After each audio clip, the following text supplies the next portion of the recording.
Bien, yo quería justificar por qué una arqueología poscolonial, como decíamos al principio. Hace poco, en uno de estos grupos de Facebook, hubo una polémica porque un arqueólogo de La Mancha se encontró prospectando un símbolo.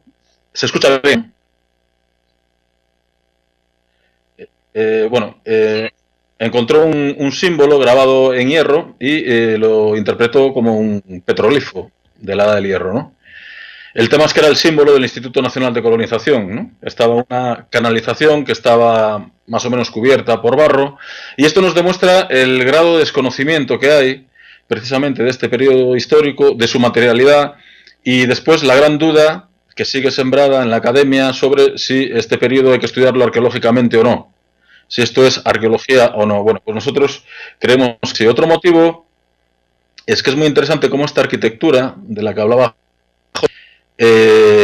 materializa el pasado en el presente, ¿no? Tenemos que ver que, por ejemplo, el proyecto del Belchite Nuevo, y ahí está Pedro entre el público, os podría hablar muy bien de esto, y nuestros compañeros hablarán la semana que viene sobre el Belchite Nuevo, fue un proyecto diseñado en los años 40, en el periodo más fascista del régimen, de esta vuelta al campo, pero empezó a ser habitado prácticamente en el año 60, ¿no? Cuando el mundo en España era totalmente diferente, ¿no? Entonces es muy interesante cómo esa gente vivía en un museo vivo de un modelo social que había fracasado y seguía fracasando, ¿no? Entonces es interesante cómo la arqueología puede aportar datos importantes, ¿no?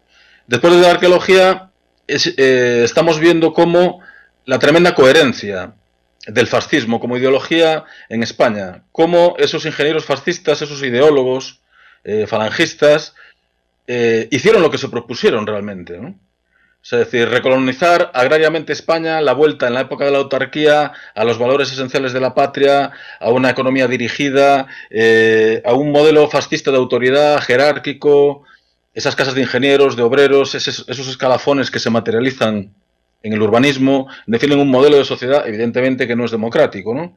Y eso se ve muy bien tanto si estudiamos la arqueología del Frente de Juventudes, los restos de los campamentos donde los jóvenes de España eran domesticados, ¿no?, dentro de esta ideología, si vemos los campos de redención de penas o si vemos las viviendas de los obreros, ¿no?, financiadas por Falange, ¿no? Y es muy interesante cómo hay una coherencia total en un momento en el cual se sigue discutiendo si la dictadura de Franco era un régimen dictatorial, un régimen militar, una dictadura fascista o qué es lo que era, ¿no? En este caso estamos ante una ideología fascista que se materializa con una coherencia absoluta, ¿no?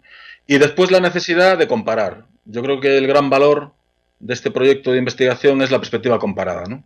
Por aquí vamos a poner ejemplos del Bierzo, de León, de Galicia, de Extremadura, de Euskadi, de Aragón, de Cataluña. Es decir, ver cómo distintas zonas del Estado han vivido los mismos procesos, pero también se han materializado a veces de manera diferente en función de los intereses de la plutocracia local o incluso de el peso más o menos específico de la Falange en esos contextos políticos, ¿no? Por ejemplo, no es lo mismo el urbanismo financiado por la Caja de Ahorros de Vitoria, controlada por tradicionalistas católicos y requetés, que el Ministerio de la Vivienda, que tenía el monopolio en Galicia, eran falangistas en la construcción de vivienda barata, ¿no? Pues ahí la arqueología también nos dice algo. Y después, bueno, lo que os comentaba, esta actividad es el prolegómeno, este seminario, de otras actividades que vamos a hacer en breve, a las cuales estáis invitados. Una es la Semana de la Ciencia, que organiza la UPV para abrir la ciencia a la sociedad, y vamos a montar un stand sobre arqueología de la Guerra Civil en el Vivat entre el 5 y el 7 de noviembre. Eso va a estar abierto al público. Y después, en enero y febrero, en el Centro Cívico Aldave, vamos a impartir, Sonia García y yo, un curso precisamente de arqueología del franquismo, ¿no? Entonces, bueno, con estos avisos entramos en materia. Bien, aquí veis una fotografía bastante sobrecogedora, veis a un cura en plan Michael Jackson, ¿no? Dejad que los niños se acerquen a mí, en la cual vemos unos niños depositando, en plan ofrenda votiva, unas flores a un embalse, ¿no?, bajo la atenta mirada del cura local, ¿no? Esta fotografía es precisamente de este año, es una romería que se hace en el embalse de Bárcena, en la cual los descendientes de los hombres y mujeres que fueron deportados de ese sitio y que perdieron sus casas para construir el embalse, pues organizan en su memoria esta romería e incluso llegaron a montar un bosque de los recuerdos, ¿no? Esto tiene mucho que ver con lo que comentaba José, ¿no? De los procesos de patrimonialización que se están dando, curiosamente, muy recientemente, en los últimos 5, 6, 7 años, en recuerdo a todo este proceso, ¿no? Volveré sobre este tema más adelante. Siguiente, por favor. Bien, nosotros somos arqueólogos, somos arqueólogas, pero buscamos detrás de las piedras y de estos embalses y de estas casas abandonadas, esas escuelas abandonadas, a las personas que construyeron esos espacios y los habitaron y los vivieron, ¿no? Entonces, lo que queremos mostrar es el trauma y el impacto enorme que en la vida cotidiana de individuos, la mayor parte de las veces subalternos y anónimos, tuvieron estos proyectos de ingeniería heroica, ¿no? Que tanto se venden en los museos, ¿no? Y os quería traer aquí cuatro personas concretas, ¿no? Aquí tenéis a Aurelio. Aurelio es un señor muy mayor que nació en Belchite Viejo, en Zaragoza. Siguiente. Vivió la guerra de pequeño, tiene una memoria prodigiosa. Era de una familia de socialistas. El franquismo fusiló a 14 miembros de su familia. Nació, como os digo, en Belchite Viejo, que es un amasijo de ruinas en la actualidad, gestionado de una manera muy particular por el ayuntamiento. Y este hombre, pues, su familia tenía una panadería que se llamaba La Imperial, ¿no? Dimos con este hombre porque en la campaña de Belchite de este año, con la ayuda de Ricard Martínez, que es un fotógrafo catalán que tenéis ahí en pantalla, pudimos acceder al fondo gráfico de Agustí Centelles, que es como el Robert Capa español, es un fotógrafo catalán que fue con las tropas republicanas al frente de Aragón, y su archivo pues estaba muy desordenado. Entonces había una carpeta con fotos en las cuales ponía Belchite, ¿no? Como título genérico. Entonces fuimos a Belchite y a otros sitios de la zona y hablando con gente mayor intentamos identificar dónde sacó Centelles esas fotos, si se correspondían con Belchite o no. Bien, aquí evidentemente esta es una de las ventajas de la arqueología del pasado contemporáneo, y es que no solo tenemos los objetos y las piedras, sino que a veces tenemos a las personas. Y fue espectacular, porque cuando vi una de las fotos Aurelio dijo, coño, esta es mi casa, ¿no? El siguiente, por favor. Esto es realmente espectacular, ¿no? Es decir, esta ponencia se llama Distintas formas de mirar el agua, fenomenología de los paisajes sumergidos, ¿no? Aquí tenemos a Aurelio viendo la bóveda de lo que queda del horno de la panadería, ¿no? En el cual él recuerda incluso dónde estaba el pirómetro, el trabajo que se hacía, anécdotas del periodo de los años 30, y en la otra calle pues estaba la entrada a su casa, ¿no? Evidentemente, la mente de este hombre Aurelio, él no está viendo ruinas, no está viendo una esplanada o una verja. Él tiene todo un 3D en la cabeza y él está viendo el pueblo del Chite vivo, ¿no? O sea, es decir, nosotros como arqueólogos vemos un amasijo de ruinas, pero este hombre está viendo la casa en la que nació, la casa en la que se crió y la casa de la cual fue echado, ¿no? Y está reflejando todo el trauma de su propia identidad, ¿no? El siguiente. Aquí veis como posa orgulloso con su foto. Un pequeño detalle, veis como su casa, que es suya, está cercada, porque ahora es supuestamente patrimonio, ¿no? Esto nos haría que pensar un poco. Y está tan emocionado que este hombre es pintor y de hecho va a pintar, pues a partir de la foto de Centelles, va a pintar la casa en la que nació y en la que se crió. Siguiente. Tenemos a Aurelio para que nos hable de su casa, para intentar reconstruir cómo era una calle que está totalmente arrasada en el Belchite Viejo, ¿no? Estos son dos objetos arqueológicos que encontramos al pie de la casa de Aurelio. El de arriba es una abertura para una llave de una pequeña caja de caudales. A lo mejor era este hombre donde guardaba, pues yo que sé, el dinero que le daban en la primera comunión. O tenemos una ficha de dominó realizada en hueso, ¿no? Estos son los objetos que nos van a hablar del Belchite Viejo antes de la guerra y durante la guerra, ¿no? Y este es el poder evocador también de los objetos, ¿no? Siguiente. Y esta es la fotocomposición, esta es la localización exacta de donde estaba la casa de Aurelio. Él nos decía que en ese pequeño balconcillo que se ve ahí, él de jovencito de borrachera cayó del balcón, o sea, se acuerda perfectamente del nombre de cada casa de los vecinos. En la fotografía antigua veis algo muy sospechoso, veis una cruz marcada en las paredes, algo muy propio del nazismo. No sabemos si cuando entraron unos u otros se marcaban las casas de los afectos o de los desafectos, pero bueno, en todo caso es realmente impresionante. Estamos ante un espacio totalmente devastado, ¿no? Y lo interesante del tema es que el franquismo va a crear una institución, una entidad, que va a ser la encargada de reconstruir España, la nueva España, culpabilizando a las hordas marxistas, ¿no? Y esa entidad se llama Regiones Devastadas. Y en Regiones Devastadas se van a formar toda una serie de arquitectos jóvenes que van a empezar muy pronto a trabajar al servicio del régimen y que son los que van a idear, primero, las reconstrucciones de los pueblos afectados por la guerra y los pueblos de colonos, ¿no? Pero también los campos de concentración, ¿no? Entonces, cuando hablamos de fenomenología de la percepción, esta cosa tan posmoderna, pues esto es precisamente lo que busca la arqueología, ¿no?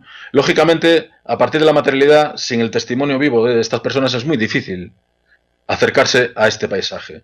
Pero lo que os quiero traer aquí es que las regiones devastadas de la guerra se pueden equiparar perfectamente a las regiones devastadas generadas por los embalses del franquismo y por la política de colonización, reasentamiento y deportación generada por el franquismo, ¿no?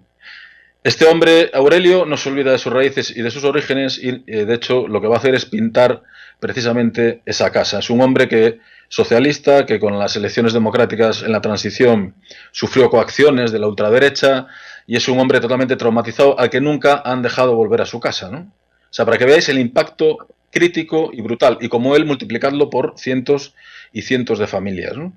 Siguiente. Y lo que os comentaba, vemos aquí las ruinas de Belchite Viejo, que es un triunfo de Franco. Franco decidió convertirlo en un monumento vivo de la victoria sobre las hordas marxistas y sigue cumpliendo su función, ¿no? Con un pequeño detalle siguiente, que ahora está totalmente vallado, ¿no? Un patrimonio público que supuestamente es de todos, que nos tendría que educar sobre lo que fue la guerra civil en este país, pues vemos como Aurelio tiene que hacer triquiñuelas para entrar en una casa que sigue siendo suya. Bueno, pues esto es lo mismo que pasa continuamente con los deportados y con las gentes que perdieron sus casas por culpa de los intereses de plutócratas y de familias afines al régimen que siguen controlando el Estado español y los recibos de la luz a día de hoy, ¿no? Siguiente. Bien, esta ponencia se llama Distintas formas de mirar el agua y es el título de la última novela de Julio Llamazares, ¿no? Un escritor muy reconocido, un escritor que tiene una columna en El País, con obras clásicas como Luna de Lobos o El Río del Olvido. Julio Llamazares, quisimos invitarlo precisamente para este seminario, pero por problemas de agenda y de presupuesto, pues no ha podido acudir. Pero en todo caso, de hecho leeremos un fragmento de esa obra porque define muy bien lo que fue la política colonizadora del franquismo, ¿no? Pues tomamos prestado el título de Distintas formas de mirar al agua, ¿no? Os traigo ahora el caso de otra persona, Maximino, ¿no? Esta es una fotografía sacada en El Bierzo, en la provincia de León. Es el embalse de Bárcena, precisamente el embalse al cual depositaban esas florecillas, esos niños inocentes, ¿no? Bien, El Bierzo fue una zona de un gran movimiento de izquierdas en los años 30, una cuenca minera en el norte muy activa, y entonces ahí la represión franquista, cuando se hicieron dueños del territorio, pues fue totalmente brutal, ¿no? Y era un centro estratégico fundamental. ¿Por qué? Porque una de las primeras centrales térmicas que se construyeron en España se construyeron precisamente a finales de la dictadura de Primo de Rivera, precisamente en Ponferrada, ¿no? Aquí nació Endesa, el imperio de Endesa nació precisamente aquí, ¿no? En los años 40, en plena autarquía, se decide ampliar esa central térmica, la construcción de Compostilla 1, Compostilla 2, y hace falta mucha energía hidráulica, ¿no? Y se construye el embalse de Bárcenas. A la derecha ves los barracones habilitados para los constructores de esta magna obra, ¿no? Massimino nació y vivió en el pueblo de Bárcena, que fue anegado por la construcción de este embalse, ¿no? Siguiente. Y es muy interesante el Bierzo porque tenemos tanto colonización industrial, es decir, colonias de las empresas mineras del régimen, ¿no? En zonas urbanas, y después tenemos las colonias, los poblados generados para albergar a la población deportada de aquellos pueblos que eran anegados por el embalse de Bárcenas, ¿no? Y tenemos también la colonización agraria, porque se llevó a cabo toda una red hidrográfica en el Valle del Sil, de eso hablaremos con más detalle mañana. Entonces es, digamos, una región muy modélica para estudiar todo este tipo de procesos, ¿no? Obligados a abandonar Bárcena, se produce el típico proceso de amortización de materiales. El abuelo de Sonia García, que está ahí, por ejemplo, fue testigo de ese proceso e incluso pues, hizo algún negocio vendiendo las vigas de las antiguas casas, etcétera. Y esta gente, pues, que eran campesinos, pues en este modelo de vuelta al campo y de consolidación del campesinado, pues fueron alojados en nuevos poblados dedicados sobre todo al cultivo extensivo, con amplios sistemas de irrigación. Veis esta combinación de ruralidad y revolución industrial. Siguiente. Imaginaos un pueblo del Bierzo de arquitectura vernácula, tradicional, bastante aislado, como en cuestión de 2, 3, 4 años esa gente la meten en una serie de poblados, como el de Bárcena del Caudillo, que sepáis, bueno, es interesante, que Pasojo, ese director de cine y vicerrector de esta facultad, está empezando a grabar un documental, precisamente, su mujer es de aquí del Bierzo, precisamente sobre la construcción de Bárcena del Caudillo. Imaginaos a unos bercianos campesinos que empiezan a vivir en un poblado cacereño, ¿no? O sea, es decir, es lo que pasó aquí en el barrio de Recaleor, en Vitoria, ¿no? Que se hizo siguiendo los parámetros de la colonización agraria que os ha mostrado José en la zona de Cáceres, ¿no? Es el mismo modelo implantar en el noroeste, que obedece a una realidad totalmente diferente, geográfica, de hábitat disperso, de pequeñas comunidades campesinas, pues como a machamartillo se reproduce el mismo sistema en toda la España franquista, ¿no? Siguiente. Ves el mismo modelo de iglesia siguiendo el modelo italiano. Es muy interesante cómo el concepto de centro cívico, que digamos que es el núcleo vertebrador social de estos poblados y que es una copia exacta de los centros cívicos del fascismo, siguen siendo centros cívicos gestionados por la Junta de Castilla y León en la actualidad, ¿no? O sea, es decir, cómo al final los arquitectos y los ingenieros que diseñaron estas poblaciones en la larga duración acabaron triunfando, ¿no? Generando identidad, generando una materialidad que domestica a la gente, y aún así hay muchas diferencias microlocales. Por ejemplo, en Bárcena del Caudillo se han quitado el epíteto del caudillo, no se ven muy reconocidos en ese pasado. En cambio, en las cercanías, el siguiente, que se encuentra el poblado de... Bueno, este es el cementerio nuevo. Una de las cuestiones más traumáticas, como veréis, de estos campesinos es que sus muertos hayan quedado debajo de los embalses, que es un tema antropológico muy potente, evidentemente, en todas las comunidades rurales, pero aquí quizás se viva de una manera mucho más traumática, ¿no? Y veis cómo esta sociedad tradicional entra en la modernidad en 2-3 años con un cementerio, no sé si llamarle naif, kitsch o gore, pero desde luego no tiene absolutamente nada que ver con la cultura de la muerte tradicional de estas comunidades. Siguiente. Esta es, bueno, una imagen que lo dice todo. Siguiente.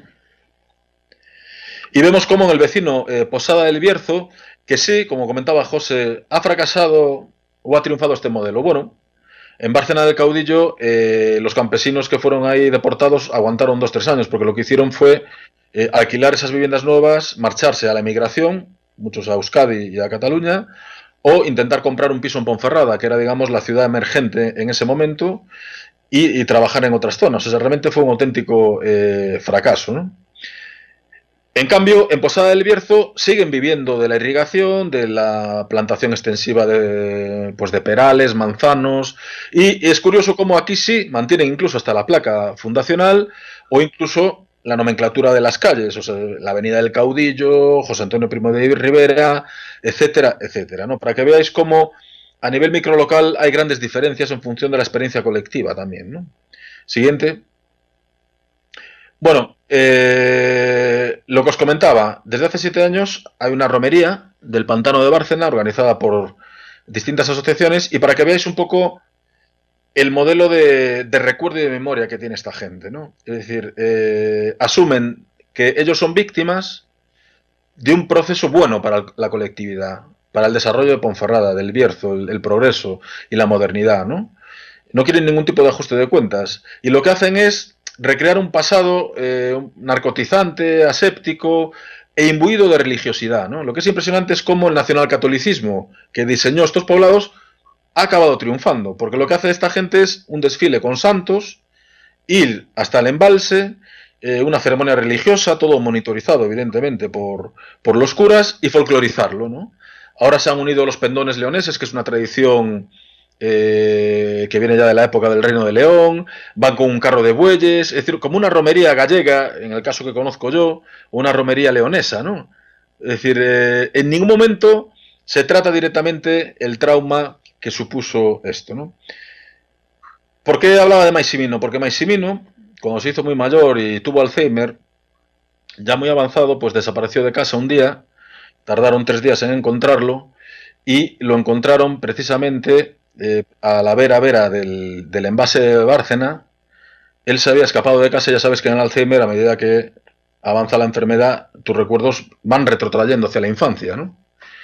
Y Maximino lo único que quería era ir a su casa, ¿no? Entonces intentó ir, atravesar y llegar al fondo del embalse de Bárcena, ¿no? Y probablemente moriría congelado al pie del embalse porque no sabía, no entendía por qué su casa estaba a metros y metros de profundidad, ¿no? Es decir, este es el trauma brutal y el impacto real de una política en la cual las personas evidentemente no contaban absolutamente para nada, ¿no? Siguiente. Bien, ahora os vamos a hablar de Virginia, ¿no? Esta es una foto maravillosa en la montaña de León, el pueblo de Begamián. Julio Llamazares, el escritor, era el hijo del maestro de Begamián, se crió aquí. La construcción del embalse del Porma supuso anegar este pueblo para siempre, ¿no? Sus gentes fueron deportados como ganado en vagones a mitad de tierra de campos, cerca de Palencia, para construir un pueblo nuevo, un pueblo de colonización, que aún existe y que se llama Cascón de la Nava, ¿no? Bien, en distintas formas de mirar al agua, Julio Llamazares, utilizando otros nombres, nos cuenta esta historia. Es la última novela de él, está en Alfaguara, la podéis encontrar en Elcar o en cualquier librería. Y Virginia es uno de los protagonistas. Julio Llamazares lo que hace es recrear el momento en el cual el abuelo, las cenizas del abuelo, se tiran al embalse del Porma, ¿no? Entonces son varios capítulos en los cuales un miembro de la familia habla de sus recuerdos y de su experiencia, ¿no? Entonces empieza Virginia, que es la mujer de la abuela, ¿no? La mujer del abuelo, ¿no? Y os lo voy a leer realmente porque es realmente impresionante. O sea, en estas 3 páginas se resume absolutamente todo, muchas de las cuestiones clave que ha planteado José o que podemos ver a través de la materialidad, ¿no? Os leo. Cuando llegamos a la laguna, el poblado estaba aún sin construir. Tan solo unos barracones se dibujaban en la llanura y en ellos nos refugiamos junto a las 15 o 20 familias que habían ido llegando, procedentes de lugares anegados por pantanos como el nuestro, aquel fangal infinito emergido de la desecación del lago que había cubierto hasta entonces el territorio virgen y desolado que íbamos a ocupar, ¿no? Esto es muy interesante, la obsesión de los estados totalitarios por la conquista de nuevas tierras, ¿no? El estalinismo en Siberia, lo que os comentaba del régimen comunista en Etiopía, la obsesión con la fertilidad de los campos, la fertilidad de la sociedad, el crecimiento demográfico, aportar niños para el líder, ¿no? Todo esto que se ve en Corea del Norte es algo muy típico de estos regímenes autárquicos cerrados sobre sí mismos, ¿no? Muy interesante también cuando dice, no es que llegaran a un poblado que Franco les concedió, o Franco adoptó a esa gente. No, tuvieron que construirlo ellos mismos. O sea, les joden su casa, los deportan y tienen que construir ellos mismos y viviendo en barracones, ¿no? Como decía José, en un campo de concentración, ¿no? Y a cultivar, claro es, porque junto con nuestros enseres y escasos muebles, transportábamos también en el camión que nos había traído desde Ferreras los animales y los aperos que componían todo nuestro patrimonio, incluidas las 2 vacas, con cuya ayuda tendríamos que roturar las 6 hectáreas que nos correspondían, según las escrituras que nos habían dado los ingenieros, antes de nuestra partida, de aquella tierra baldía y del color de los sacos viejos que se extendía hasta el horizonte delante de nuestros ojos. Los comienzos fueron duros y muy tristes. Instalados en uno de los barracones junto con otras 4 familias llegadas, como nosotros, desde muy lejos, desde la provincia de Guadalajara una, y las otras desde un pueblo de Zamora Rayano con la frontera de Portugal, nos dispusimos a cultivar la tierra y a emprender una nueva vida en aquel lugar.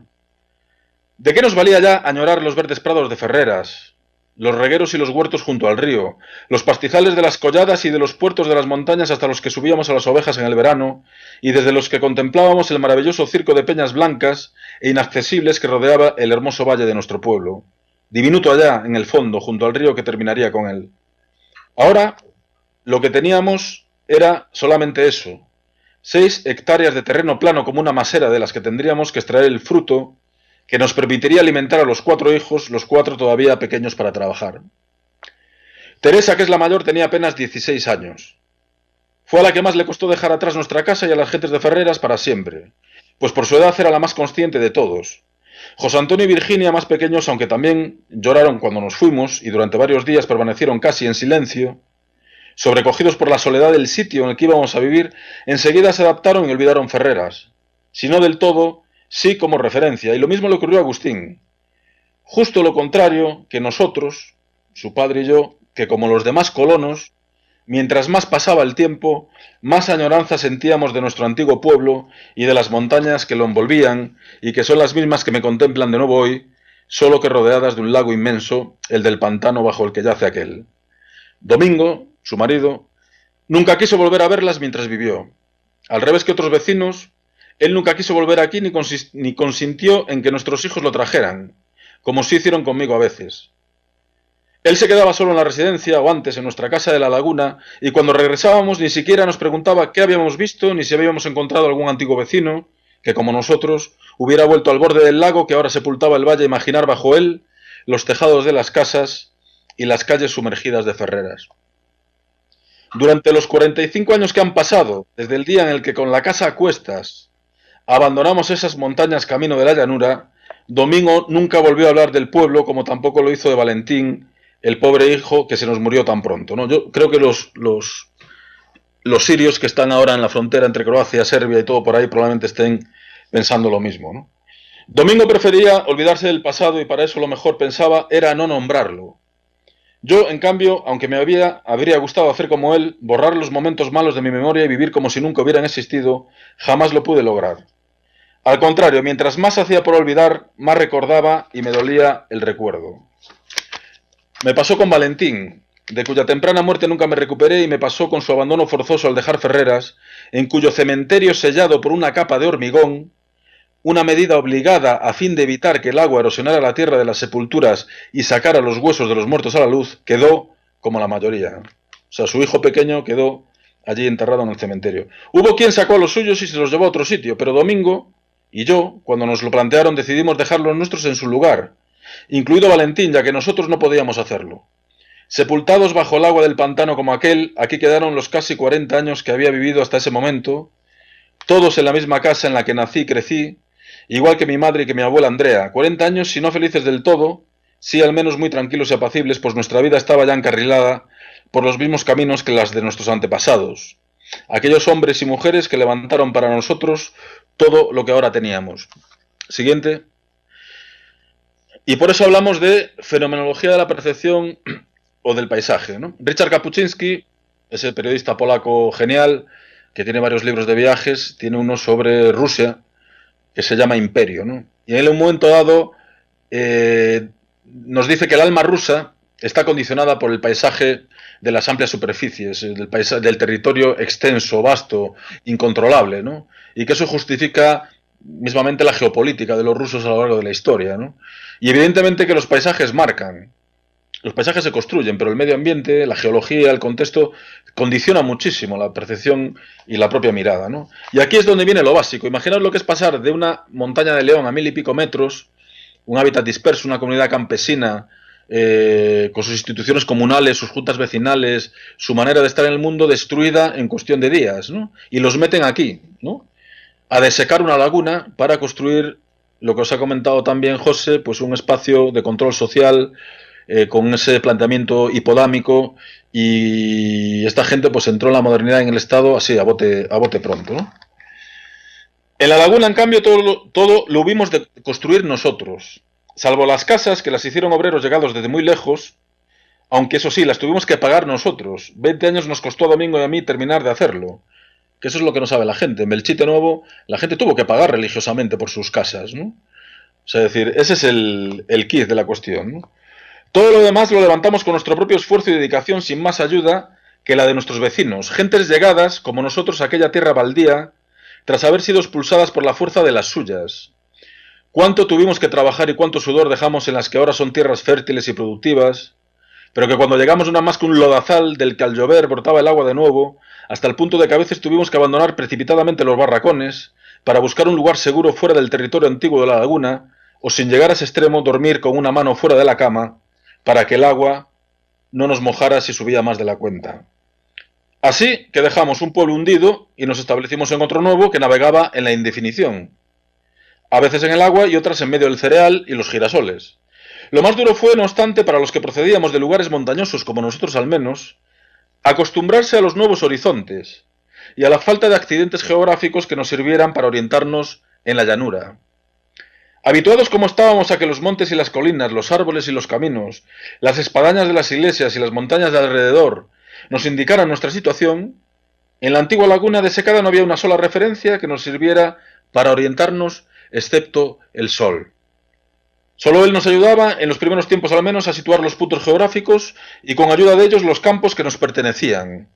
Recuerdo que Domingo se enfadaba cuando después de dar muchas vueltas nos deteníamos desorientados en medio de la llanura, incapaces de saber la localización exacta de los nuestros. Esta es la gran utilidad de esta herramienta de la deportación y el reasentamiento, ¿no? En Etiopía, como os dije, llevamos varios años trabajando en la frontera entre Sudán y Etiopía, en zonas muy periféricas.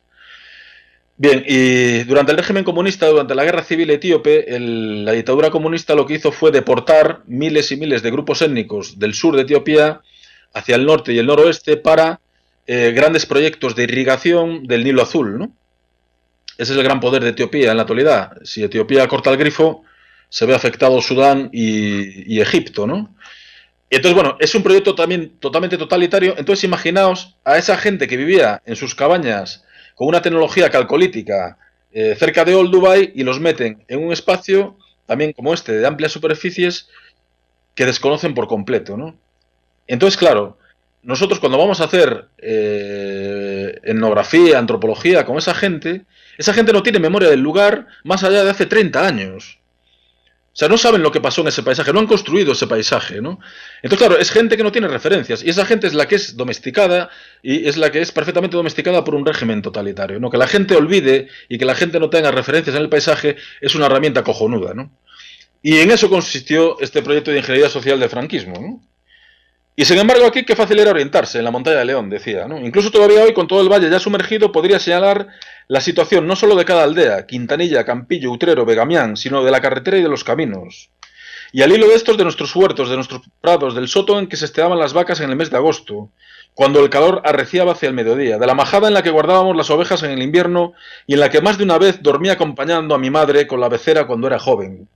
Con los ojos tapados podría orientarme bajo las aguas y encontrar cada camino y cada lugar, y en cambio todavía ahora me cuesta hacerlo en los de nuestro nuevo pueblo, ¿no? Bueno, no voy a seguir por aquí, pero para que veáis cómo en la arqueología del paisaje hemos hablado siempre de la dimensión medioambiental, la dimensión social, política, la dimensión imaginaria, pero desde luego la dimensión perceptiva es una clave, ¿no? Y esta arquitectura está generada para crear esos nuevos patrones de percepción. O sea, estos campaniles en la zona de Cáceres es como los depósitos de grano en los depósitos de agua en la Terra Cha de Lugo, que hubo un proyecto de colonización también, en lo cual la función del campanile en la Terra Cha, como era hábitat disperso, ahí aplicaron el modelo de las granjas sicilianas del fascismo de Mussolini, la referencia visual son esos grandes graneros elevados en el aire, ¿no? O sea, es decir, cómo la arquitectura de la modernidad genera un espacio para la producción, ¿no? No un espacio para la reproducción cultural y simbólica como eran estas aldeas como Bárcena o como Begamián, ¿no? Es decir, aquí se están buscando no ciudadanos, se está buscando colonos y súbditos, ¿no? Siguiente. Bien, pues Virginia es un personaje que nos cuenta muchas cosas. Ahora vamos a hablar de Emilio. Emilio era un zapatero de la zona de Sobrarbe, en la zona de... Vamos bien de tiempo, ¿sí? En la zona de Huesca. Y en la zona de Huesca, bueno, es una población muy conocida que se llama Jánovas. Y es uno de los ejemplos paradigmáticos de lo que comentaba José anteriormente, ¿no? De cómo estos proyectos totalitarios, independientemente de todo el sufrimiento que generaron, muchas veces incluso ni se llegaron a llevar a cabo. No, o sea, el sinsentido y la banalidad del mal aquí se ve reflejado son casos totalmente extremos, ¿no? Y el caso de Jánovas es bastante conocido porque hubo una resistencia brutal hacia Iberduero por parte de un puñado de familias que se resistieron a abandonar este poblado. Endesa, en el año 2013, no tuvo más remedio que empezar a devolver a 9 propietarios estas ruinas que tenéis aquí, perdón, que nunca fueron anegadas, ¿no? Bien, a día de hoy estamos acostumbrados al moving de las grandes empresas que castigan al ciudadano que quiere tener un panel solar, que quiere generar energía a partir de sí mismo.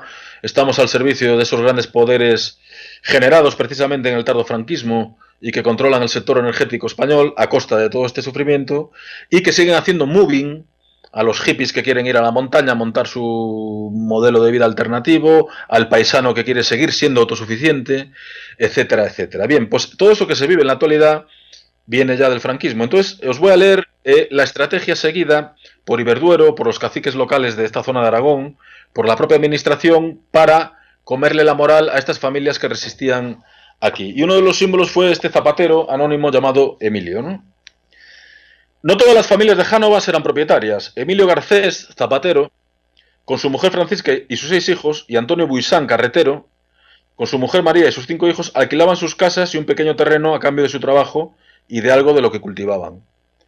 Mientras el grueso de la población se marchaba, ellos y otros resistieron.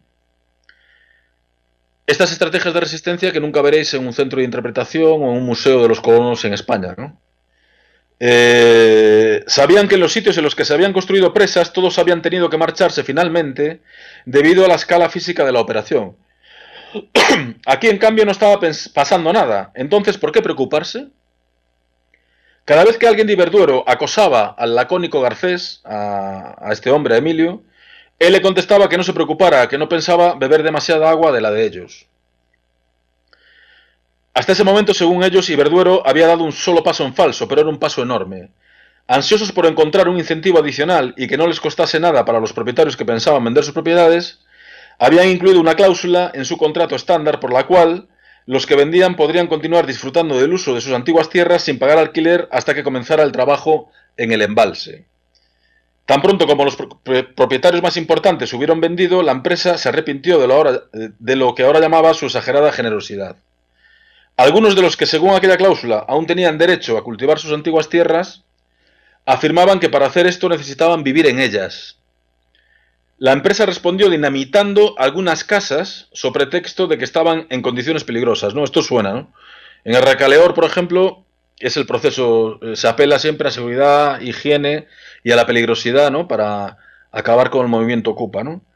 Una vez más, el gobierno provincial de Huesca desempeñó su parte, esta vez haciendo preguntas sobre la maestra del pueblo, Cipriana Bartolomé. Al saber que todos estaban satisfechos con su trabajo, el Departamento de Educación esperó su momento. Cerraron otras 3 escuelas en la zona mientras la de Jánovas seguía funcionando, pero en el verano de 1965 Cipriana cometió un error, ¿no? Como cometéis muchas jóvenes en la actualidad, que es quedarse embarazada. Entonces se le concedió la baja por maternidad desde el comienzo del curso escolar, pero no se nombró a su sustituta hasta mediados de noviembre. Mientras tanto, se decidió que la vivienda de la maestra en el piso superior del edificio escolar necesitaba reemplazo. Iberduero, dueña del edificio, se dedicó a demolerla con entusiasmo. Las familias de los pocos niños que aún quedaban en la escuela ya no solo temían por los avances educativos de sus hijos, sino también por su seguridad, ¿no? En 1961 aún vivían 260 personas en Jánovas. En la primavera de 1965 solo había 20, pero eran tozudas. A pesar de que, o quizá debido a que, Iberduero seguía lejos de resolver los problemas económicos y técnicos de la construcción de la presa, a la empresa le indignaba lo que ahora consideraba ocupaciones ilegales, ¿no? Un clásico. Ocupaciones ilegales por parte de los propietarios, ¿no? Si bien aún no tenía manera de ahogarlos, sí que podía dificultarles mucho la vida y a eso se dedicó, ¿no? Levantaron las carreteras que unían el pueblo con los pueblos vecinos, tendieron cables de alta tensión casi tocando los techos, derrumbaron un molino de viento, rellenaron acequias y destruyeron cosechas. Con poco que perder y con el placer de hacer de David contra el Goliat empresarial, las familias que quedaban resistieron. Pasaron los años, los hijos de los Buisán crecieron y siguieron algunos amigos a Barcelona. Antonio, ahora viudo, se quedó y murió en el pueblo en 1969. En 1971, y ya voy acabando esto, Iberduero solicitó un cambio en la clasificación de las fincas que había adquirido, de tierra irrigada a seca. Una inspección oficial hizo notar sin mucha convicción que las antiguas acequias estaban destruidas y se concedieron los permisos, de modo que así se llegó a que 60 años después del primer plan para convertir en un lago esta parte del Valle de Lara, se la declarase un desierto, ¿no? Y bueno, podría seguir como incluso Iberdrola llegó a exterminar los conejos de las granjas. Bueno, es todo muy demencial, ¿no? Pero es una práctica muy propia de los estados totalitarios y del sector energético en democracia en España en la actualidad, ¿no? Emilio es otro ejemplo de supervivencia y de coste traumático y emocional que supuso esta política sobre personas con nombres y apellidos, ¿no? También nos cuentan aquí cómo los del pueblo al final tuvieron que evacuar a los santos porque la empresa llegaba a quemar todas las maderas del pueblo, ¿no? Es una cosa realmente espectacular, ¿no? Los mismos que se quejaban de lo que habían hecho los rojos en la guerra, en las colectivizaciones y en la matando curas y quemando santos, ¿no? Es un poco la banalidad del mal. Siguiente, por favor. Bien, os he hablado de 4 supervivientes, de los supervivientes de esta política. Supervivientes con conciencia crítica, o por lo menos con un sentimiento de identidad con respecto a lo que vivieron. Como comentaba José, mañana en el documental de Memorias de Algodón o en el documental del viernes de Los colonos del caudillo veréis gente que ha visto todo esto como una mejora en sus condiciones de vida, ¿no? Y esto es realmente lo interesante, pero eso es un ejemplo realmente del trauma vivido en otra serie. Bueno, aparte de los supervivientes vamos a hablar de los otros, ¿no? Como la película. De los muertos, ¿no? Decía el otro que la patria está en los muertos, en nuestros muertos, ¿no? Entonces este es un caso espectacular de una catástrofe que prácticamente el régimen, como en el caso de Torrejón, vendió como una catástrofe natural y que es el pueblo de Ribadelago en Zamora. A punto de acabar de ser construido el embalse, reventó porque por la corrupción generalizada en la constructora se abarataban los costes, los materiales para sacar tajada. Bueno, un caso espectacular y reventó de noche la presa y se llevó por delante a cientos de personas, ¿no? Que siguen desaparecidas en la actualidad. Entonces, para que veáis el poder de la materialidad. Aquí veis en esta foto una especie de cercado con una valla. En el pueblo viejo, las familias, que así lo han querido, siguen marcando los cimientos de sus casas y ponen placas funerarias o conmemorativas a los seres queridos que allí murieron. Siguiente. Y es realmente espectacular. Es como si vas a un castro o te vas al castro al poblado de La Hoya, ¿no? En La Guardia y ves en las estructuras, pues eso, epitafios o recuerdos de la familia que vivió ahí y que fueron trasladados posteriormente a Ribadelago del Caudillo, otro pueblo de Manual, como comentaba José, ¿no? Pero aquí sí que vemos realmente el duelo, ¿no? Cómo continúa el duelo de gente desaparecida que se ha llevado al agua toda su vida y cómo el pueblo antiguo, en el cual solo sobrevivió la iglesia, casualmente, es un recurso mnemotécnico en sí mismo, es un monumento vinculado a la identidad de una colectividad, ¿no? que fue arrojada de su modo de vida y su manera de estar en el mundo, ¿no? Por eso es lícito y es necesaria una arqueología de la colonización franquista. Siguiente. Esto es en Ribadelago del Caudillo, digamos en el Pueblo Nuevo, y también es muy interesante, ¿no? Cómo el nacionalcatolicismo, dentro de su visión paternalista, lo que hace es impregnar de religión todos estos nuevos poblados, ¿no? ¿Y cuál es el vínculo entre el pueblo nuevo y el pueblo viejo? Pues normalmente lo que se hace siempre es traerse, por ejemplo, la piedra a piedra, la fachada de la antigua capilla de una advocación importante del pueblo antiguo. José y yo hemos llegado a ver una picota. La picota del pueblo medieval es trasladada al pueblo nuevo como un recurso para mantener la continuidad entre el pueblo viejo y el pueblo nuevo.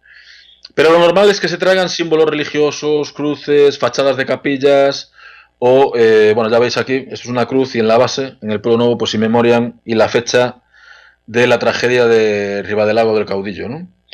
Que solo sirvió, bueno, al final los condenados pasaron unos mesecitos en la cárcel y, bueno, lo importante fue que llegó ayuda norteamericana, ¿no? Estamos en la época de los pactos con Eisenhower y empezó a llegar por la leche en polvo y hay fotografías que demuestran lo que era España, ¿no? La España de Franco, un país totalmente tercermundista, ¿no? Que sobrevivía gracias a la Guerra Fría, ¿no?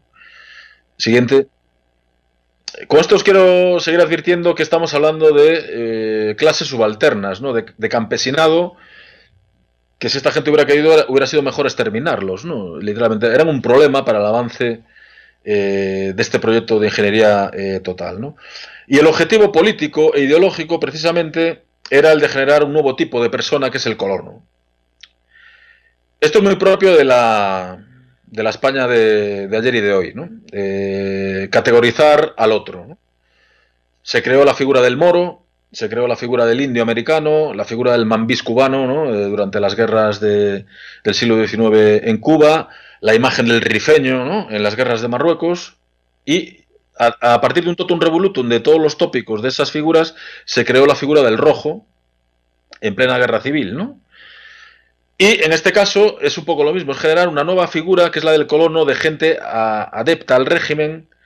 Bueno, hay muchos objetivos, ¿no? Ya lo comentó José: acabar con la reforma agraria republicana, el peligro de las colectivizaciones, favorecer a los grandes terratenientes que habían apoyado el golpe de Estado, acabar con el peligro de la revolución social y mantener, obviamente, el status quo, ¿no? Entonces, claro, a esta gente, a la cual le das casa, trabajo y tierra, el viejo lema falangista, que es el de pan, trabajo, justicia, pues lo que se buscaba era buscar miles y miles de personas y de familias adeptas al régimen. De hecho, los colonos tenían privilegio realmente para ser colono aquellos que habían combatido en la guerra civil en el bando franquista, los otros ya que ni se les ocurriera, ¿no?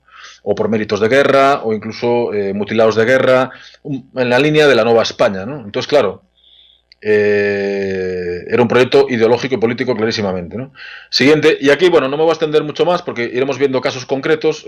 José lo ha explicado muy bien, cómo en los últimos años se ha mitificado esta imagen del colono. Al final se está haciendo lo que siempre buscó el fascismo, sobre todo el fascismo italiano, o la imagen de la Roma antigua en el fascismo italiano, o en los años 40 en la España franquista, ¿no? Esa figura del colono, esa estatua que puso José, ¿no? Sosteniendo el futuro. O sea, al final ha acabado entrando en las mentes de la tercera generación de colonos, ¿no? En cambio, arqueológicamente podemos ver que eso no siempre fue así, ¿no? Hay procesos de resistencia que no aparecen en los escritos, que no aparecen en las fuentes oficiales, pero que se pueden ver a través de la arqueología, de cómo el orden espacial, por ejemplo, de las casas no se sigue la lógica oficial a la que te obligan, sino que la gente hace un uso libre de los espacios, por ejemplo, o a nivel identitario, cómo esa identidad del colono tarda mucho en forjarse, ¿no? Este es un cementerio, un poblado de la zona de Cáceres, y son las tumbas más antiguas. Los cementerios de los pueblos de colonización da para hacer 100 tesis, ¿no? Entonces, este es de los colonos, los primeros que llegan ahí y que empiezan a morir en ese poblado. Pero él, este señor, por ejemplo, bueno, no sé si Filomena, es que no lo veo muy bien, no sé, bueno, este señor o señora, su referencia sigue siendo su pueblo, que es Valverde, de donde lo trajeron aquí, ¿no? Y esto es muy propio de las lógicas de reasentamiento. Por ejemplo, en la Galicia castreña, las grandes ciudades castreñas del fin de la Edad de Hierro, sabemos que son reasentamientos de gentes de distintos grupos étnicos y culturales que empiezan a convivir en un mismo espacio, ¿no? Tenemos un proyecto en Chile que estamos estudiando una ciudad incaica, bueno, preincaica, pues que los incas la convierten en un centro de poder en la zona y reasientan a poblaciones diferentes. Y vemos cómo a través de la arquitectura vemos diferencias culturales, la manera de hacer la casa, dónde se enterran los muertos. O sea, esto que los arqueólogos y las arqueólogas sabemos hacer, eso también se puede hacer en estos grandes reasentamientos colectivos del franquismo, ¿no? Siguiente, creo que aquí tenéis otra... Sí, otra foto. Veis la humildad de las tumbas, ¿no? Hablamos de clases subalternas, ¿no? La segunda generación de colonos, evidentemente, ya están plenamente afincados en el pueblo, ¿no? Y son partícipes de toda esta ideología oficial en gran medida, ¿no? Y ahí es donde empieza ese discurso que se ve plasmado en los centros de interpretación, por ejemplo, ¿no? Entonces, bueno, desde la arqueología pues podemos contar contradiscursos o contrahistorias y mostrar realmente el impacto real en el paisaje que tuvo este proyecto, ¿no? Siguiente. Bueno, volviendo, esto ya lo comentó José, el nombre del seminario de colonias para hombres, ¿no? Que es un nombre muy provocativo, aún queda mucho por hacer en arqueología de género en la actualidad, pero está hecho precisamente por esto, ¿no? En el cual la ideología oficial pues mantenía a la mujer en la casa, al cuidado de los niños, en las actividades agrícolas, y eso se plasmaba a machamartillo en la sociedad de estos pueblos de colonos, ¿no?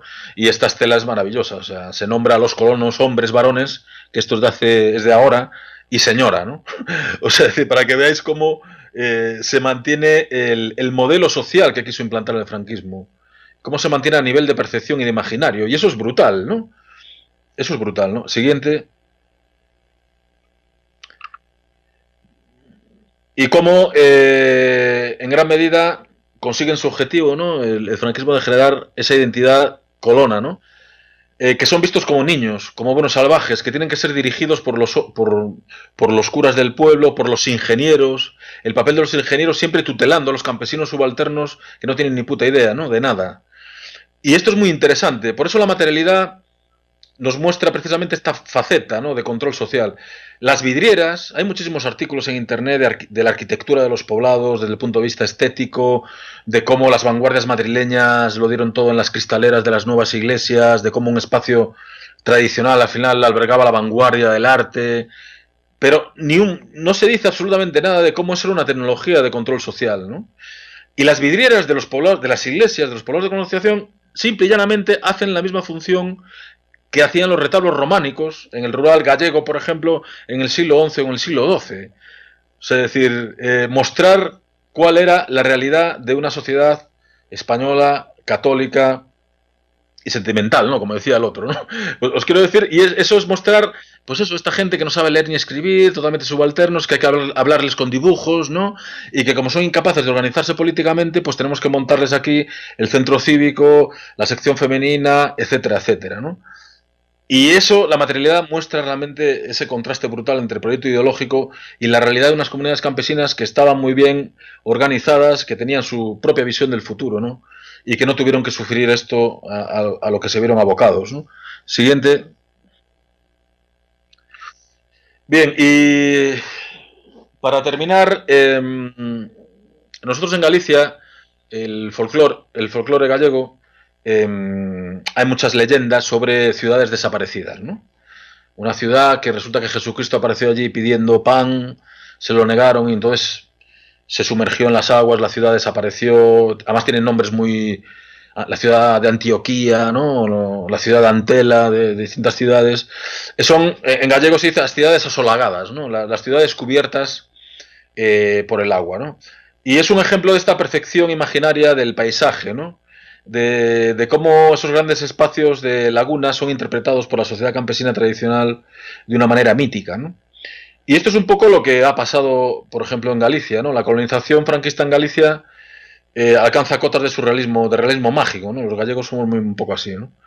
Entonces aquí tenemos a Señorán, por ejemplo, mirando toda la vasta extensión de la comarca de Alimia, en Ourense, que ahora se dedica sobre todo a la producción extensiva de patatas y a la extracción de grava y de arenas, ¿no? Bien, pues esto siguiente, si no fuera por el franquismo, era la mayor laguna natural del sur de Europa, con un amplio patrimonio, una vía romana, puentes romanos, fortalezas, un espacio, un ecosistema explotado por estas comunidades campesinas con un equilibrio ecológico espectacular. Entonces, bueno, pues el franquismo decide, como ejemplo de modernización, desecar, esta obsesión por desecar, ¿no? O sea, es decir, está bien acabar con la malaria, ¿no? O sea, es decir, pero en todas las políticas colonizadoras siempre surge esta excusa de la desecación de las lagunas para generar productividad, ¿no? Claro, esto fue una auténtica catástrofe ecológica porque aparte no sirvió absolutamente para nada. Las instalaciones de la colonización han pasado a la Diputación de Ourense, no saben qué hacer con ellas. Hay una pista de helicópteros, hay un centro de hípica que está prácticamente abandonado, o sea, cosas totalmente surrealistas, ¿no? Y para que veáis la importancia de la percepción del paisaje, ¿no? De cómo ha transformado, esto ha sido traumático para las comunidades de la zona y ha cambiado para siempre la fisonomía de este paisaje, ¿no? Y para que al final no sirviera absolutamente para nada, ¿no? Para plantar más patatas de las que se plantaban, ¿no? Siguiente. Y vemos cómo a la Goda Antela, ¿no? Como todo este paisaje que parece de Mad Max está lleno de estos ingenios hidráulicos. Aquí, de hecho, el logo del seminario lo hemos tomado aquí, de uno de estos ingenios hidráulicos de una caseta de los canales de irrigación con el símbolo del Instituto Nacional de Colonización, ¿no? Esto es de los años 60, ¿no? El gran problema es ese, que se estaban aplicando modelos de los años 30 y 40 en los años 60, en una zona en la cual esta inversión no sirvió absolutamente para nada porque toda la gente joven se marchó a la emigración, a América, a Suiza o a Euskadi, a Galicia, o digo, a Madrid o a Cataluña, ¿no? O sea, este es el gran sinsentido de todo esto, ¿no? Siguiente. Otro ejemplo paradigmático, estamos en el río Miño, el mayor embalse construido en España nunca, el orgullo de España, le llamaba Franco, al embalse de Belesar, supuso que el pueblo medieval de Portomarín, en pleno camino de Santiago, fuese anegado totalmente por el embalse y se construyese un nuevo pueblo. Muy interesante. ¿Qué es lo que se salva? La iglesia románica, ¿no? Aquí veis cómo mantienen los números de piedra por piedra fue trasladada, ¿no? Cómo el nacionalcatolicismo elegía el patrimonio que había que salvar, siempre iglesias y las casas hidalgas. Pero hay que preguntarse, ¿por qué en Portomarín en el año 65 se salvan estos monumentos y en cambio en Cáceres en la misma época se dejan sumergidos puentes romanos, etcétera, etcétera, ¿no? O sea, es interesante como en los años 60 Manuel Fraga Iribarne, ministro de Información y Turismo, vende la imagen de Spain is different, del patrimonio, empieza a construir paradores nacionales con forma de castillo medieval, se hacen pastiches medievaloides para dar esa imagen a los guiris, ¿no? De la España auténtica, de la película del Cid, ¿no? De Charles Heston, y esa misma gente está destruyendo ese patrimonio, ¿no? Es decir, es realmente interesante, eso obedece lógicamente a intereses políticos concretos y locales de la gente que se estaba forrando con estas operaciones, ¿no? Siguiente, y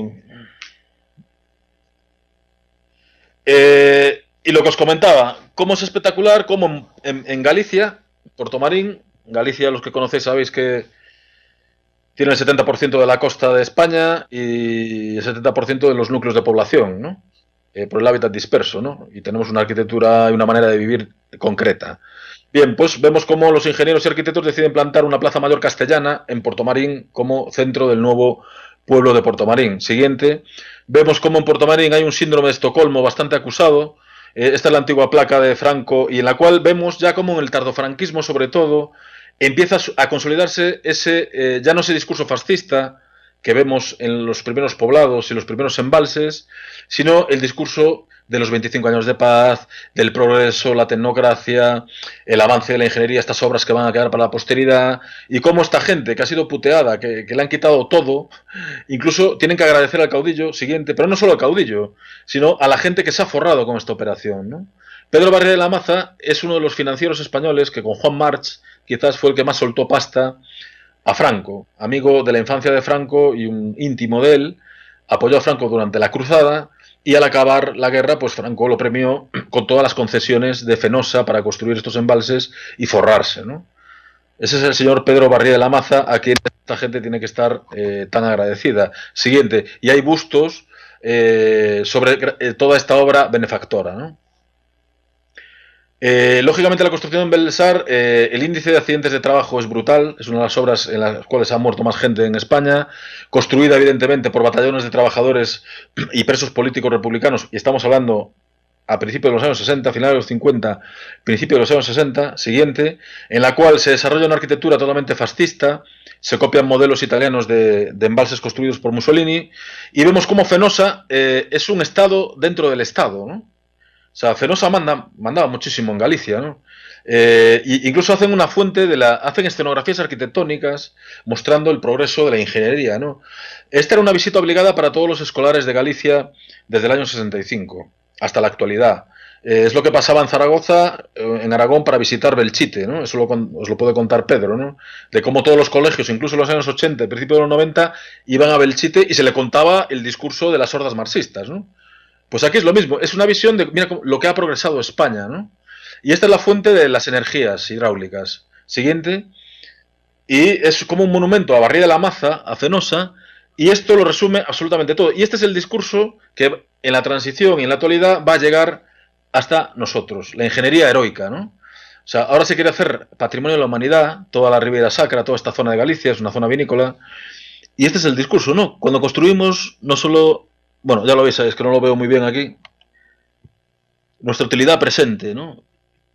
La humanidad hacia el proceso y la verdad. Esto es de los años 60. Entonces, a través de la materialidad, también podemos ver la propia evolución ideológica del régimen y cómo se fue adaptando a las circunstancias. Lo interesante es que todos estos ingenieros hicieron carrera en el franquismo, hicieron negocios y acabaron siendo consejeros delegados de las grandes empresas eléctricas que siguen controlando el cotarro en la actualidad, ¿no? Y esa gente se encarga muy mucho, Iberdrola al final pasó a Iberdrola, Iberdrola no sabe qué hacer con todo el patrimonio ingente, lo veremos en la ponencia de mañana, pero desde luego no quiere hablar de este pasado de batallones de trabajadores, de campos de redención de penas, de mano de obra esclava, etcétera, etcétera, etcétera, ¿no? Cuando se cumplió el aniversario en el 2015 de la construcción del embalse, los de Fenosa dieron unas charlas allí a los paisanos, ¿no?, de Portomarín. Paisanos de 80 años a los cuales se les arrebataron sus tierras, ¿no?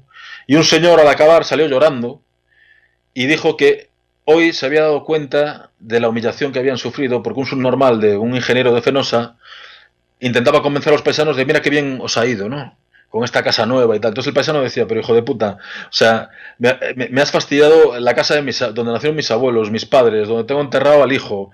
Teníamos los mejores viñedos de una de las mejores zonas vinícolas de Galicia. Nos tasasteis las tierras a precio de saldo, nos echasteis de allí, tuvimos que salir con la Guardia Civil, etcétera, etcétera, y este señor me está diciendo que qué bien me ha ido la vida, ¿no? Es decir, volvemos a lo mismo: clases subalternas, poderes económicos y dictadura, ¿no? Y eso genera este tipo de infraestructuras, ¿no? Siguiente.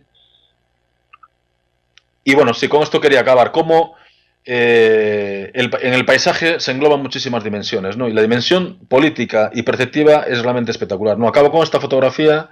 Este también es uno de los grandes embalses del Ebro, en la zona entre Burgos y Cantabria, cerca del puerto del Escudo, que también tiene una intrahistoria de una zona industrial dinámica.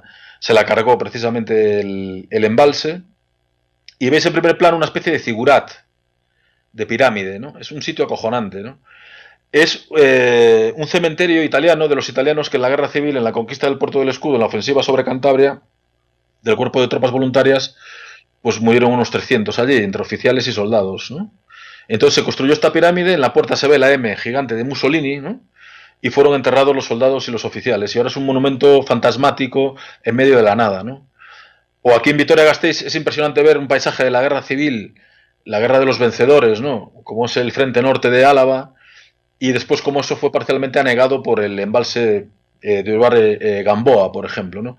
Entonces, yo creo que los arqueólogos y las arqueólogas tenemos mucho que aportar en esta lectura estratigraficada, ¿no?, de estos paisajes, y de ver la violencia, la coerción y los proyectos de ingeniería social, cómo dejan unas materialidades que a veces generan una sociedad nueva que parece que está a gusto con su pasado, pero en la mayor parte de los casos lo que nos muestra son ruinas, ruinas y traumas e impactos traumáticos en la trayectoria de muchísima gente, ¿no? Y nada más, con esto acabo. O sea que empezamos el turno de preguntas y debates. Gracias. No, pues eso es muy interesante, porque de hecho en el programa desarrollado del seminario, un poco la filosofía, planteamos precisamente el vacío que hay de este tipo de estudios. O sea, el fenómeno de la colonización ha sido abordado por muchísimas disciplinas, ¿no?, pero incluso por antropólogos, pero no se llega a estudiar este ámbito. Y esto obedece a una cuestión muy clara, ¿no? Y eso en Extremadura lo hemos visto muy bien José y yo. Tenemos que ver que, por ejemplo, la recuperación de la memoria histórica se desata en los últimos 15 años, ¿no? Me refiero fosas, represaliados, y lo que ha costado eso, ¿no?, en muchísimas zonas. Y el miedo que ha habido a hablar de las víctimas, intentar recuperar eso, ¿no? Claro, lógicamente nosotros vemos esto, evidentemente forma parte también de ese proceso de recuperación de la memoria histórica. Y en sitios, por ejemplo, como Extremadura, en el cual, bueno, ha habido un contexto político en el cual ha gobernado la izquierda, por ejemplo, durante muchas décadas, es curioso cómo el recuerdo o el reconocimiento digamos, del sufrimiento o de lo que supusieron estos proyectos ha tenido lugar en los últimos 4 o 5 años, ¿no? Y aún ha sido de una manera muy light. O sea, todos los equipos que han trabajado, de equipos de arquitectos que intentan recuperar poblados, y siempre desde una perspectiva reivindicando la vanguardia arquitectónica y soluciones estéticas y valorando, eran buenos arquitectos, en esa línea un poco de historia de la arquitectura. Los antropólogos lo que han hecho, pues vale, documentales, por ejemplo, mañana veréis un documental en la zona de Jaén de poblados dedicados a la explotación de algodón, pues historias de vida, pero bueno, para ver cómo recuperar un poco también, pues eso, el papel de la mujer, pero no se ha tratado, ni se ha denunciado, ni se ha tratado realmente lo que dices tú, el trauma que supuso esto, ¿no? Porque realmente sigue sin interesar, ¿no? Y en muchos casos tenemos que ver que estos pueblos han pasado de poblados a pueblos en los últimos 2 o 3 años. Estos poblados muchas veces, bueno, la mayor parte eran anejos de poblaciones antiguas, ¿no? Y han alcanzado su independencia administrativa en los últimos 2 o 3 años. Y por eso tienen que legitimarse con su propia historia. Entonces es mucho más interesante una historia de heroicidad, de homenaje a los primeros abuelos que vinieron aquí y olvidar realmente el contexto que llevó a eso. Y eso se ve muy bien en los centros de interpretación, en las estatuas, en las placas, en todo esto. Entonces realmente no hay un interés, ¿no? En Galicia sí que se está empezando a mirar, porque en Galicia, por ejemplo, la primera resistencia al franquismo en los embalses tiene lugar precisamente en el año 68. Se construye un embalse, el Castelo de Miño, y hay una oposición brutal a esas imágenes míticas de las señoras gallegas de luto enfrente de la Guardia Civil, ¿no? Es decir, ahí es realmente cuando empieza la resistencia contra este tipo de proyectos, ¿no? Y en Galicia sí que se ha estudiado un poco el impacto en las comunidades campesinas, porque ha habido grupos de investigación dentro de la universidad, de historia agraria, que se han preocupado por ello, ¿no? Y hay trabajos muy, muy buenos. Pero en otras zonas del Estado sigue primando la visión de los ingenieros, o por ejemplo las publicaciones del Ministerio de Agricultura siguen haciendo hincapié en la modernización, ¿no? Que obviamente supuso en muchos casos, pero dentro de esta amnesia colectiva es mejor no, lo que decía Julio Llamazares en la novela, ¿no? Es mejor olvidar porque recordar duele, ¿no? Pero yo creo que queda ahí un trabajo enorme.